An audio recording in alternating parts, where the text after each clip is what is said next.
कार्तिक के महीने में एक बेलपत्र, 3 शमी पत्र, बहुत ध्यान दीजिएगा। कार्तिक के महीने में एक बेलपत्र, 3 शमी पत्र।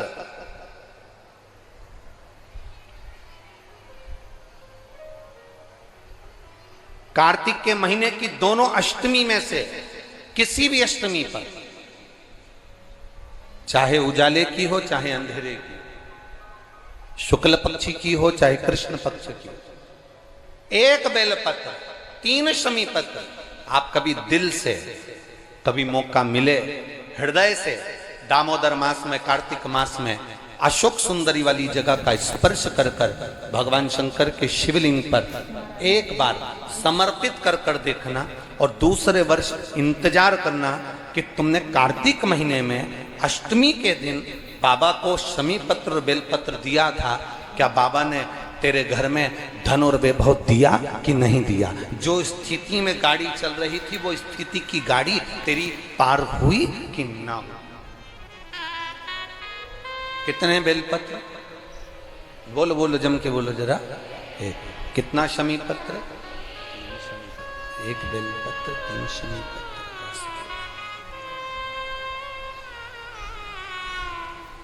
कभी स्मरण में लाइएगा।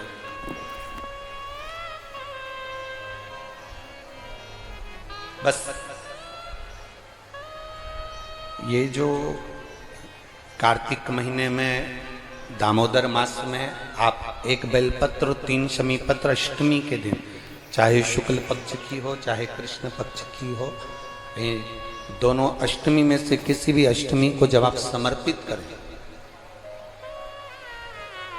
तो चंपेश्वर महादेव का नाम लेकर, कौन से महादेव?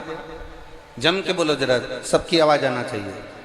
चंपेश्वर महादेव, केवल चंपेश्वर महादेव का नाम लेकर आप अशोक सुंदरी का स्पर्श कराकर शंकर भगवान के शिवलिंग पर समर्पित करें। अशोक सुंदरी तो मालूम है ना सबको? ये जलाधारी, ये बीच में से जो 2 लाइन गई, गणेश कार्तिकेय, और बीच में एक लाइन जाती है मोटी सी शिवलिंग के सम्मुख में, उसको अशोक सुंदरी का स्थान कहा। शंकर भगवान के ऊपर जो जल की जलाधारी लगती है, जिसमें से बूंद बूंद पानी गिरता है, वो भगवान शंकर की 5 बेटियां हैं जो ऊपर कलश के रूप में रखी रहती हैं, जिसमें से बूंद बूंद जल नीचे गिरता है। जया, विषहरा, शामली बारी, दौतली, देव। शिव जी की 5 बेटी, शंकर भगवान की 6ठी बेटी अशोक सुंदरी बीच में। जब आप बेलपत्र 1, शमी पत्र 3, चंपेश्वर महादेव का नाम लेकर अशोक सुंदरी का स्पर्श कराकर भगवान शंकर को जब आप समर्पित करेंगे इस कार्तिक महीने में, दामोदर मास में, अष्टमी तिथि के दिन, चाहे वो शुक्ल पक्ष की हो चाहे वो कृष्ण पक्ष की हो, अष्टमी तिथि को अगर समर्पित करते हैं तो आप वर्ष भर में इंतजार कर कर जरूर बताना कि तुम साल भर पहले जितना कमाते थे, वर्ष भर पहले तुम जो व्यापार व्यवसाय कर रहे थे, साल भर से जो नौकरी के लिए प्रयास कर रहे थे, उसमें सफलता आपको अगले वर्ष की दामोदर मास आने से पहले मिली कि नहीं मिली, वो स्मरण आपके भीतर होना चाहिए।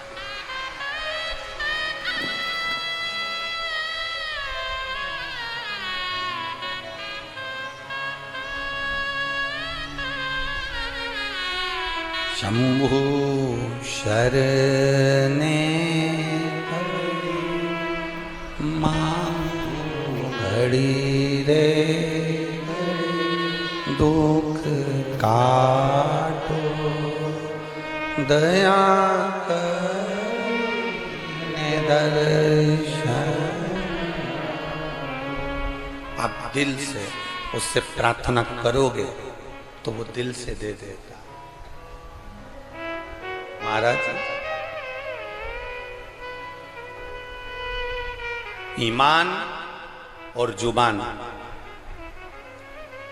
2 चीजें व्यक्ति की पक्की होना चाहिए। क्या क्या? बोलो, जम के बोलो। ईमान और दूसरी जुबान पक्की हो।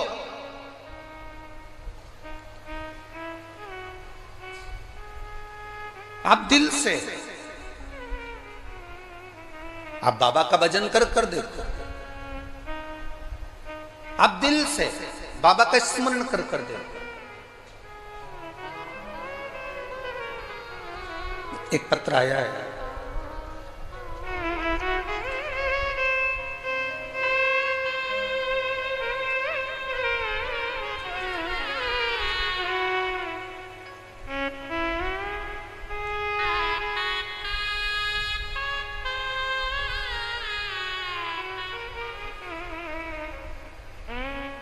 चंद्रमुखी शर्मा,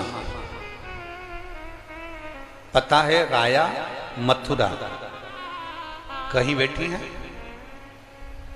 हाथ हिला सकती हैं अगर कहीं बैठी हो तो हाथ हिलाइए। आपकी हैं? दोनों हाथ हिला दो एक बार। हाँ हिलाइए दोनों हाथ, ठीक है। एक बार वापिस हाथ हिला दो। चंद्रमुखी शर्मा, राया मथुरा से रहने वाली हूं गुरुजी। बाबा का मैं क्या गुणगान करूं। मेरी बेटी मुस्कान कई सालों से नौकरी की तैयारी कर रही थी कि सरकारी नौकरी मिले, पर नहीं मिली।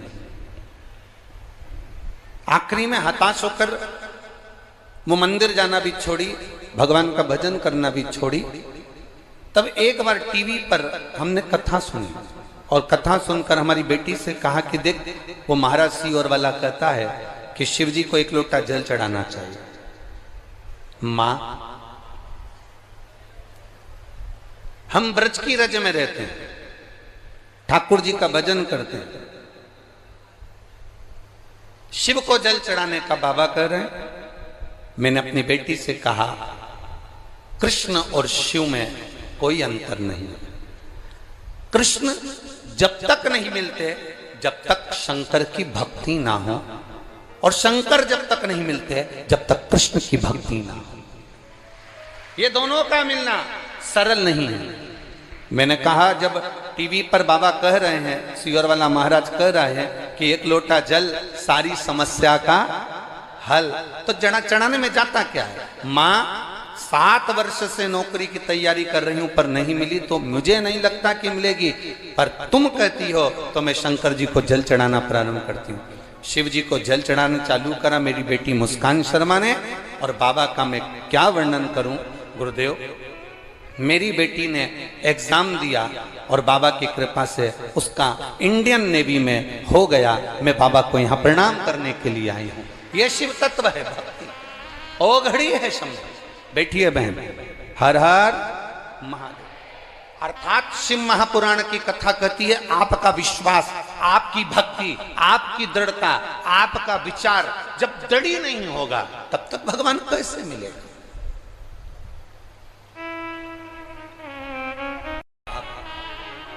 दड़ी बनकर बैठोगे, भगवान शंकर की आराधना दड़ी बनकर करोगे, ईमान और जुबान पक्की रखकर आप शिव की अगर आराधना करोगे, तो अगर कथा मिल सकती है तो क्या मेरा महादेव नहीं मिल सकता? क्या मेरा शिव नहीं मिलेगा? अवश्य प्राप्त।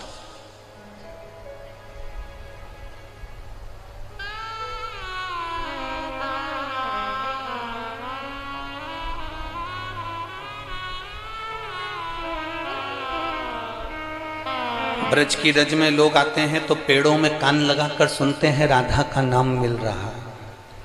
ब्रज की रज में लोग आते हैं तो वृक्षों के कान लगाकर सुनते हैं कि बंसी की धुन मिल रही है। हम कहते हैं इतने खो जाओ परमात्मा में।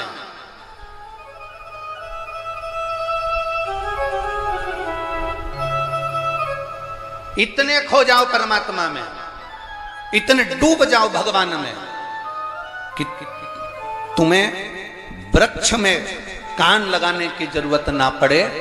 मेरा कृष्ण कन्हैया तुम जब चलो तो तुम में कान लगाकर तुम्हारे नजदीक में आकर खड़ा हो जाए, तो समझना कि ब्रज की रज में आना हमारा सार्थक हुआ।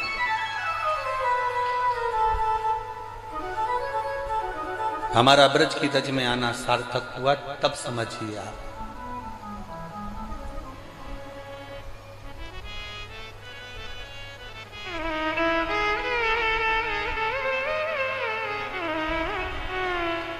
आप सब लोग ब्रज की रज में रहते हो, मीरा भगवान कृष्ण के पास जाती थी कि भगवान कृष्ण मीराबाई के यहाँ आते थे? बोलो जरा, उत्तर दो, जम के बोलो जरा।